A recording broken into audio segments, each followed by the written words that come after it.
Nagpahinumdum karon ang buhatan sa City Veterinarian's Office may kalabutan sa avian influenza kung sakit nga naggikan sa mga langgam ug manok asa ang maong sakit mamahimo nga hinungdan sa mga outbreak o pagkamatay sa mga binuhing hayop. Mamahimo usab kini nga makatakod sa mga tawo pinaagi sa direktang kontak sa mga hugaw ug respiratory secretion sa hayop nga apektado niini. Matud ni Dr. Emilio Gargaran, labaw sa maong buhatan bisan pa man walay natalang avian influenza sa virus sa syudad sa Jensan, mas importante gihapong kanunay nga maniguro aron nga makalikay na lang sa mas dakong epekto niini ug pagkalugi ingon man sa mga negosyo.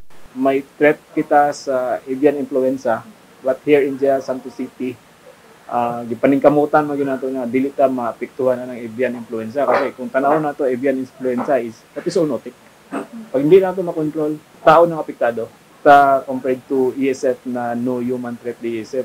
Ang mga sinyales ug symptoms sa avian flu sa mga alagang manok mao ang paghubag sa batiis, pag-atsi o pag-ubo, hilanat, pagkaluya, diarrhea, pagkawala sa appetite, sobra nga kauhaw ug kalit nga kamatayon. Samtang ang mga sinyales ug sintomas usab niini sa tawo mao ang hilanat, pagkaluya sa lawas o sakit sa kaunuran, ubo, sore throat, kalisod sa pagginhawa ug kalibanga. Kahibaluan pipila ka mga lugar sa nasod ang apektado niini, ilabi na ang lugar sa Region 7 ug 1. Dinhi sa Mindanao ang mga naapektuhan na sa maong sakit mao ang Cotabato, Mlang ug Tulunan. Mao nga ang mga negosyante kanunay usab sa pagsiguro sa ilang mga ginakumprang manok. So ingat ako sa akon nga ginapangpalit.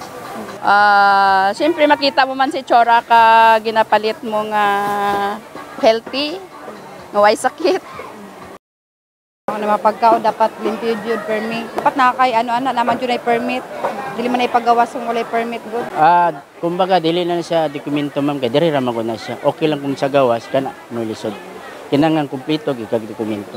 Mao nga panawagan na lang usab ni Gargaran ngadto sa mga nagapasulod gawas sa mga produktong poultry animal sa syudad. So we have the ordinance number 12, no permit no entry sa atong mga checkpoint. So that is valid for 6 months.